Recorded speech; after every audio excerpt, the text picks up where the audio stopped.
দীর্ঘদিনের উত্তেজনা ও প্রায় 2 মাস ব্যাপী যুদ্ধের পর যুক্তরাষ্ট্র ও ইরানের মধ্যে আলোচনা শুরু হইলেও বেশ কিছু মৌলিক সত্যে দুই পক্ষের মধ্যে বড় ধরনের মতপার্থক্য রয়ে গেই, ফলে একখান স্থায়ী চুক্তি পৌঁছানো এনে শঙ্কা তৈরি হই।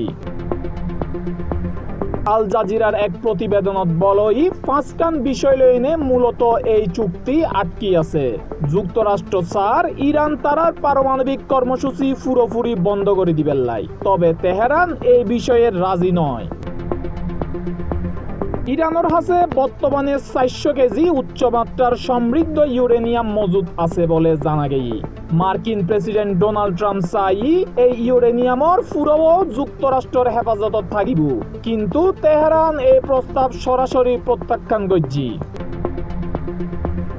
ইরান স্পষ্ট জানাই দি যুক্তরাষ্ট্র তারার বন্দরেগিন রুদ্ধি অবরোধ প্রত্যাহার নগরা পর্যন্ত হরমুজ প্রণালীর জাহাজ চলাচলের রুদ্ধি আরোপিত বিধিনিষেধ বহাল থাকিব। অন্যমিকে ট্রাম্পও অবরোধ তুলিবেল্লাই অনর। একখান দীর্ঘস্থায়ী চুক্তির অংশ হিসেবে ইরান তারার উদ্দি নিষেধাজ্ঞা প্রত্যাহার ও বিদেশত আটকি থাকন প্রায় $2000 কোটি ফেরত চাই।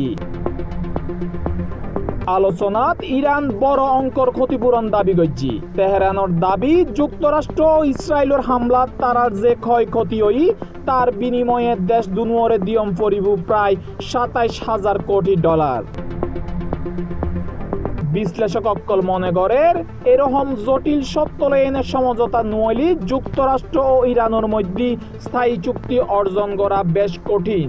আগামী দিনের আলোচনা হন্দিকে মরলয় এমিককে এখন নজর বিশ্ববাসীর। International desk C+ TV।